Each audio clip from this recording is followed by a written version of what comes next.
devo dizer que o governo dos Estados Unidos recentemente publicou um comunicado dizendo que removeu o colesterol da lista negra.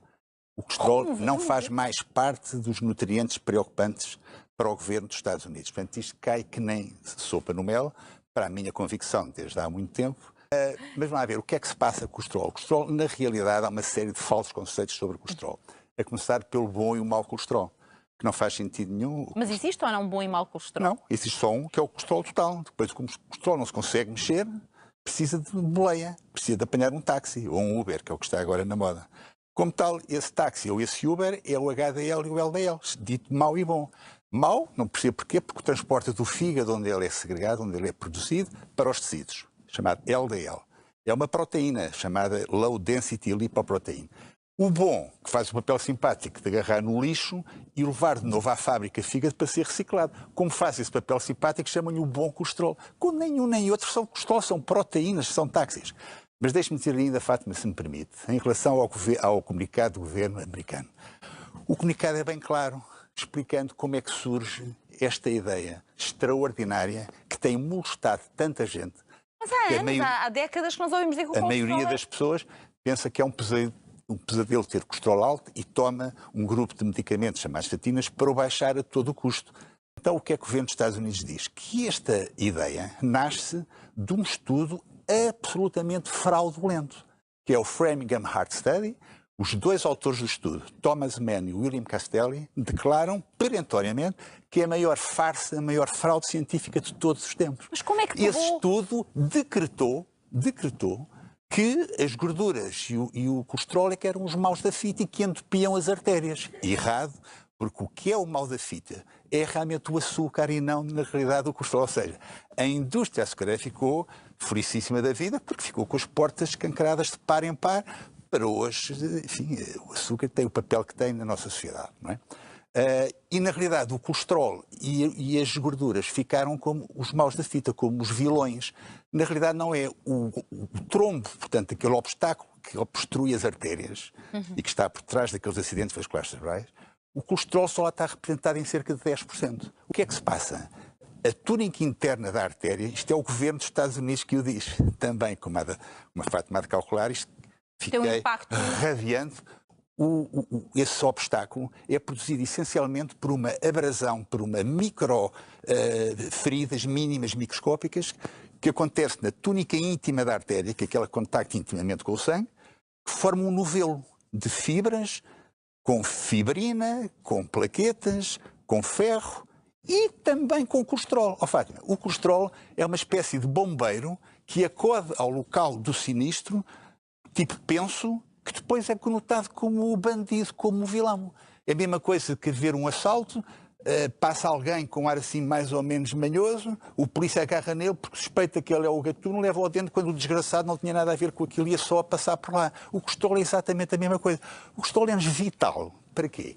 É o colesterol que forma a membrana das células, é o colesterol que nos dá as nossas hormonas. Houve um estudo, houve um trabalho de televisão muito bem feito, feito não pela TV, por uma estação concorrente, chamado Colesterol, a Grande Farsa, em que demora 1 hora um programa, em que a quantidade de cientistas que foram auscultados, parece que foram ouvidos para esse programa, no fim o jornalista pergunta qual era o valor de colesterol deles, nenhum deles sabia qual era o seu valor de colesterol. Portanto, quer dizer, o colesterol de per si, só por si, já ninguém liga nenhuma.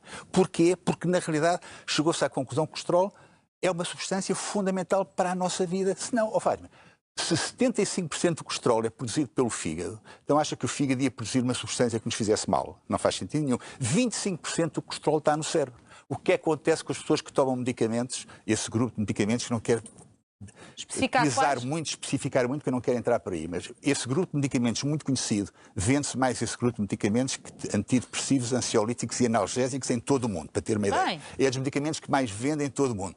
Veja lá o que é que o tal Framingham Heart Study conseguiu esta coisa extraordinária, enfim. Então, mas quem toma esses medicamentos, o que é que lhe acontece ao cérebro? Se 25% do colesterol está situado no cérebro, se a pessoa se toma um medicamento para baixar o colesterol, logicamente problemas de cognição, desmemoriação, casos de Alzheimer cada vez mais, porque pessoas, na realidade, tomam algo para baixar uma substância que é fundamental, que 25% dela está realmente no cérebro para os nossos processos cognitivos. Ela é fundamental. Se ela baixa, acontece isso. Com as hormonas é a mesma coisa. Nós, a partir de determinada idade, dos 25, 30 anos, temos um déficit de produção hormonal de 1 a 2% ao ano.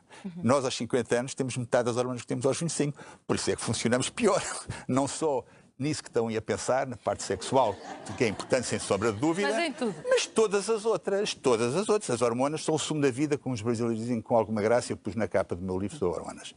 Se temos esta desgraça que é assistir a um déficit de produção gradual, todos os anos, de 1 a 2% ao ano. Se aos 50 temos metade que temos aos 25, se ainda por cima, não satisfeitos com esta desgraça, vamos à fonte das hormonas, da nossa querida testosterona que nos dá o desejo sexual e aquelas coisas todas fantásticas.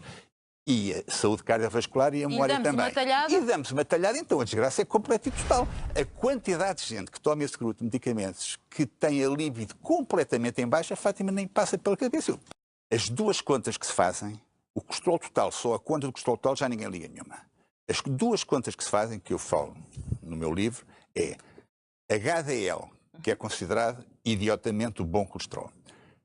A dividir pelo colesterol total deve estar sempre acima de 24%. E os triglicéridos, a dividir pelo HDL, deve estar para baixo de 2. São as duas frações que contam. Isto para responder à sua pergunta. Se a pessoa tem colesterol total elevado, na ordem dos 280, mas tem um HDL de 80, está tranquilíssima, porque 80 a dividir por 280 dá para cima de 24%. E a pessoa está tranquila. Mesmo que estas, uma ou as duas frações estejam desequilibradas. Não é tomando um grupo de medicamentos, como esse que eu me referi há pouco, que está carregado de efeitos secundários, daí a polémica tremenda, porque na verdade é uma falsa questão. O colesterol é, na realidade, tudo aquilo que eu lhe disse. Além daquilo que eu lhe disse, constituir a membrana celular, as bainhas de mielina, ser do colesterol, o bisavô de todas as hormonas. É ele que produz também ácidos biliares e ácidos gordos. O colesterol é fundamental. E por isso o governo dos Estados Unidos, retirou então da lista negra. Tirou o colesterol da lista negra. Já não é mais um nutriente então preocupante. E põe o dedo na ferida, que é o vilão. O açúcar. O açúcar. Porque não é a gordura que faz gordura. É o açúcar que faz gordura. Então, a boa gordura é-nos fundamental. A gordura do tempo do homem do Paleolítico, do tempo da Idade da Pedra. Não havia açúcar, porque o açúcar aparece com a agricultura há 10 mil anos atrás. É verdade. Com a agricultura entra o açúcar, os cereais e os laticínios. Antes disso, não havia agricultura, não havia açúcar, não havia nada disso. O que é que o homem do Paleolítico fazia, que vivia mais ou menos o mesmo tempo que nós, e a medicina praticamente era inexistente naquela altura? A alimentação era essencialmente aqui à custa de quê? De proteínas, de gorduras, das boas gorduras. Perguntar-me quais são as boas gorduras, eu tenho todo o gosto em dizer. É a boa carne e peixe. O peixe, essencialmente, sardinha, cavalo, anchovas e salmão. O salmão, quando é do Alasca, que é o salmão de aquário, é uma tanca completa, mas não é a mesma coisa. É o ovo, é o abacate, é o azeite, é os nozes e as amêndoas e é o coco, o fantástico coco. Tem as boas gorduras, que são as gorduras ricas em ômega 3. Quem toma medicamentos para baixar o colesterol, nunca na vida os deve deixar de tomar de um dia para o outro. Deve fazer sempre, em conversa com o seu médico assistente, se optarem por essa saída, fazer um desmame do que está a fazer e perguntará, reparando aquilo que estava a dizer até, mas se ele tiver realmente mesmo aquelas duas equações estiverem alteradas e tiver que fazer alguma coisa, então pois muito bem. Então vamos baixar o colesterol, mas não à custa de moléculas que nos arrasam completamente a vários níveis. Quais são essas situações? Essencialmente o regime. Já o Hipócrates dizia que o alimento é o nosso principal remédio. E qual é que é o regime que nos baixa o colesterol? Ora, vou fazer de conta que estou a dar consulta na minha clínica. Então, 100 gramas de abóbora menina, faz um mix, mistura-se em água, um copo, 15 minutos antes do pequeno almoço. Um dente de alho, meio abacate ou dependendo do tamanho. Couve portuguesa, grão de bico, ervilhas e toranja. Um regime que inclua tudo isto quando estou a dizer baixa o colesterol. Se ainda por cima juntarmos ômega 3, 2,5 gramas tomados ao pequeno almoço. Se for um ômega 3 bom, do krill que vem do Alasca, melhor ainda. Curcumina, 500 miligramas, 1 grama, está a dizer que já conhece isto. Estou mesmo a ver que já conhece isto. Não, por acaso não conheço, estou-me a rir porque conheço as substâncias todas. Vitamina B3 e B5 e vitamina E, 400 unidades internacionais. O conjunto disto que eu lhe acabei de dizer baixa o colesterol e pode ter a certeza que a pessoa não fica carregado de efeitos secundários, que era o que acontecia se fosse pelo outro lado. Não quer dizer que o outro medicamento que não faça falta. Quer dizer, é preciso ter cuidado a estas coisas. As estatinas têm realmente aplicação em determinadas circunstâncias. Um infarto de miocárdio recente, a pessoa deve, na realidade, tomar estatina, mas não por baixar o colesterol. pelo efeito anti-inflamatório que essas moléculas têm. A vantagem das estatinas é pelo seu efeito anti-inflamatório, não é por baixarem lá o desgraçado colesterol que não tem realmente Deixa-me nada só a ver com reforçar isso. para não... Porque eu gosto Agora, o de ser problema é que as pessoas tomam durante a vida inteira. E muitos colegas meus ainda dizem que o doente tem que tomar aquele grupo de medicamentos a vida inteira, que é uma coisa que me faz a maior das confusões.